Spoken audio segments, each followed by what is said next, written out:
People who know you well would describe you as calm, composed, reliable, the kind of person who handles things. And in a practical sense, they are right. You do handle things. You handle them quietly, internally, without announcement, without the kind of visible distress that prompts people to ask if you're okay. You have become very good at looking fine. So good, in fact, that most people in your life genuinely believe that you are. But somewhere underneath the composure, underneath the measured answers, the deflecting humor, the quick pivot to asking about someone else when the conversation gets too close to you, there is a whole interior life that almost no one has ever seen. A library of things you've felt but never said. Worries you've carried alone for months. Grief that you processed in the car, during the commute, where no one could see your face. Anger that dissolved back into yourself because there was no appropriate place to put it. Longing that you have learned to mistake for contentment because the longing is private and the contentment is the version of you that exists in other people's eyes. The strange thing is that you are often the person others come to with their problems. You listen well. You are attentive and patient and non-judgmental in ways that people notice and appreciate. You carry other people's feelings with a steadiness that makes them trust you. And you give that willingly. You genuinely want to be there for the people you care about.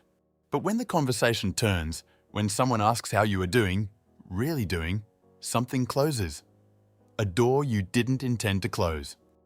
A reflexive, practiced, almost automatic response. I'm okay. I've got a lot going on, but nothing I can't handle. Then a quick redirect, a question back to them, and the moment passes. You have told yourself at various points that this is just who you are, that you are a private person, that not everyone needs to share everything. That emotional restraint is mature, even admirable. And there is truth in some of that. Not everything needs to be said, and not every audience is safe or appropriate. But if you are honest with yourself, really honest, in the quiet of the car or the dark before sleep, you know that what you practice is not thoughtful discretion. It is something closer to a permanent withholding. A silencing of the inner life so complete that sometimes you wonder if you even know what you're feeling at all, or whether the act of suppression has become so habitual that the original signal is no longer accessible. What would happen if you told the truth? What would happen if someone asked how you were and you said, "Actually, I'm not okay. I've been struggling with something. I need to talk." The thought alone can trigger a complex cocktail of discomfort.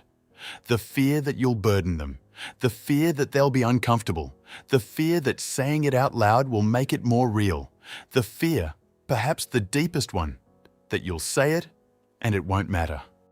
That the vulnerability will go nowhere and you'll be left exposed without having gained anything. That fear is not irrational. It was taught. If you've ever suffered through something alone while everyone around you thought you were fine, this video is for you. We're going to explore what psychology says about emotional suppression, why some people seal themselves off from the inside, and what it costs them across a lifetime. Comment below. Do you find it easy to tell people when you're not okay? Or does it feel almost impossible? I want to know how many people are living two lives at once, the one others see and the one inside. And if you want to keep exploring the psychology behind behaviors that almost no one understands, subscribe to the channel. The psychological term for what we are describing is emotional suppression, and it is important to distinguish it from related but different experiences. Repression, in the Freudian sense, involves unconscious exclusion of emotions from awareness. You genuinely don't know you're feeling something. Suppression, by contrast, is conscious. You know something is there, and you make an active, ongoing effort not to show it or engage with it. Research by psychologist James Gross, who developed the influential process model of emotion regulation, has consistently found that suppression, the deliberate inhibition of emotional expression, has significant psychological and physiological costs that most people who use it underestimate. A landmark study by Srivastava and colleagues found that people who habitually suppress their emotions are perceived by others as less likable and form fewer close social bonds over time. Not because they are less likable, but because emotional expression is the primary currency of intimacy. And when that currency is withheld, the conditions for deep connection cannot form. In simpler terms, you cannot be truly close to someone while simultaneously ensuring that they never see the real weather of your inner life. Closeness requires being known. Being known requires being seen. And being seen requires, at minimum, occasionally letting what is true on the inside become visible on the outside. The origins of this pattern almost always reach back to childhood, specifically to what happened when feelings were expressed in the home environment. Many people who keep everything to themselves grew up in homes where emotional expression had no positive effect, or had negative effects. Perhaps the emotional atmosphere at home was dense with one parent's needs or volatility, and there was no room, psychologically speaking, for the child's inner life to exist alongside it. The child learned, accurately, that expressing their own feelings didn't lead to comfort or relief. It led to being overwhelmed by the parent's response, or to escalating conflict, or to being dismissed with responses like "you're too sensitive" or "stop making such a big deal of things." Psychologists who study emotional development, including Linda Camrus and Harriet Oster, emphasize that children learn how to feel, and specifically how to feel safely, through the process of co-regulation with attuned caregivers. When a child expresses an emotion and a caregiver responds with attunement, acknowledging the feeling, helping the child understand and process it, the child learns that emotions are safe, manageable, and communicable. But when emotional expression is consistently met with dismissal, indifference, or escalation, the child learns instead that emotions are dangerous or useless, information that is better kept inside, processed alone, or ideally, not generated at all. This is what the developmental psychologist John Gottman called emotion-dismissing parenting. Environments where a child's negative emotions were treated as problems to be solved, threats to be neutralized, or inconveniences to be minimized rather than experiences to be validated and explored. Children who grew up in emotion-dismissing environments often develop what researchers call alexithymia, not the clinical diagnosis, but the spectrum quality, difficulty identifying, naming, and describing one's own emotional states. The emotional vocabulary doesn't fully form because the practice of noticing and naming feelings was never reinforced or made safe. There is a particular kind of loneliness that develops from this pattern in adulthood. It is not the loneliness of having no one around. It is the loneliness of being around people, sometimes people who love you genuinely and deeply, and feeling that none of them knows you. That the version of yourself they know is a carefully edited version, capable, composed, reliable, fine. And that the unedited version, uncertain, struggling, sometimes overwhelmed, sometimes afraid, lives alone in a space inside you that has no external address. This loneliness is different from ordinary aloneness in a specific way. It is not relieved by company. You can be in a room full of people who care about you and feel it just as intensely. You can be in an intimate relationship and feel it. Because the problem is not the absence of others. It is the absence of yourself, of the true self, in the interactions you have with them. You are there but not fully there. The presence is managed, curated, safe.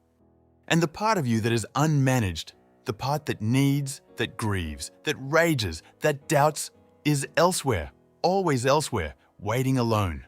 Research on emotional suppression's physical costs is equally sobering. Studies have consistently linked habitual suppression with elevated cortisol levels, increased cardiovascular reactivity under stress, higher rates of immune dysregulation, and greater susceptibility to psychosomatic symptoms, headaches, digestive issues, chronic muscle tension, fatigue without clear cause. The body, it turns out, is not a neutral container for unexpressed emotion. It is the storage facility. And storage has a cost, paid in the currency of physical symptom over time. The research of psychologist James Pennebaker is particularly important here. Across decades of studies, Pennebaker found that the act of expressing emotion, particularly through writing, produced measurable improvements in immune function, reduced medical visits, improved mood and well-being, and even enhanced performance in areas like academic achievement and workplace productivity. Simply writing about something true that had been kept inside produced physiological change. The body responded to emotional release the way a pressurized system responds to a valve being opened. Something began to move again that had been still. Step 1. Start with the page before you start with people. Many people who struggle with emotional disclosure find the idea of expressing feelings to another person overwhelming as a starting point. The practice of expressive writing, identified by Pennebaker as one of the most robustly beneficial self-disclosure practices available, involves writing privately, without audience or judgment, about something you've been keeping inside. Not editing it, not organizing it, not making it presentable. Just letting it come out on the page with as much honesty as the privacy affords. This is a low-stakes introduction to the experience of letting what is inside become visible, even if only to yourself. It begins to rebuild the connection between what you feel and what you allow yourself to acknowledge. Step 2. Practice emotional naming as a daily habit. One of the lasting effects of growing up in an emotion-dismissing environment is reduced emotional vocabulary, the inability to identify precisely what you are feeling at a given moment. The practice of emotional naming, used extensively in dialectical behavior therapy developed by Marsha Linehan, involves pausing multiple times a day and asking, "What am I actually feeling right now?" and naming it as specifically as possible. Not bad or stressed, those are too vague. But I am feeling disappointed, I am feeling lonely, I am feeling resentful, and I don't know what to do with that. The precision matters. Research shows that labeling emotions with specificity activates the prefrontal cortex and reduces the intensity of the emotional response, a process called affect labeling. You become less at the mercy of what you feel when you can name it clearly. Step 3. Choose one person and one small truth. This is the most vulnerable of the 3 steps, and it should be approached gently. The goal is not to suddenly open everything to everyone. That would not be healthy or appropriate. The goal is to find one person in your life, the safest person, the most reliably non-judgmental, and share one true small thing that you would ordinarily keep inside. Not the largest thing, not the most frightening thing. Just something real, said without the usual management layer. What you are practicing is the experience of disclosure followed by connection, allowing your brain and body to discover that telling a small truth to a safe person can produce relief rather than danger. Each time this happens, the neural association between emotional expression and safety becomes a little stronger. And over time, the door that has been closed for so long becomes a door you chose to close rather than one you are trapped behind. You have been keeping so much for so long. And the keeping has felt in many moments like strength, like the controlled, efficient management of an inner life that needed no external support. But there is a way in which keeping everything to yourself becomes its own kind of suffering. A suffering that is doubled by its invisibility, by the fact that it happens without witness, without acknowledgement, without anyone knowing that there was anything to acknowledge. The things you have not said have weight, not just the large things, the grief, the fear, the anger, but the small things too. The moments of beauty or strangeness or humor that passed without you telling anyone. The quiet sadnesses of ordinary days. The questions you've carried without asking them. All of it has accumulated in the space where your interior life lives, unshared, building its particular kind of pressure. You were taught that the safest thing to do with feelings was to contain them. And in the environment where you learned that, it may have been true. Containing what you felt was how you navigated. It was how you stayed safe, stayed manageable, stayed someone that others could rely on rather than feel burdened by. That strategy belonged to a younger version of you, in a home where the rules of emotional expression were different from the rules of the world you live in now. The people who love you, or who could love you if you let them, are not your early caregivers. They do not have the same responses. Many of them are waiting, without knowing they're waiting, for a version of you they haven't met yet. The one who lets something true come through, who is willing to be seen without managing it, who trusts that being known will not cost them the connection. That version of you is not a stranger. It is already there, patient and quiet inside the composed exterior you've been maintaining for so long. If this spoke to you, share it with someone who always seems fine and never asks for anything. And if you want to keep understanding the psychology behind attitudes that almost no one explains, subscribe to the channel. Because the person who keeps everything to themselves has not learned to feel less. They have learned to feel alone. And that is the one thing that was never supposed to be permanent.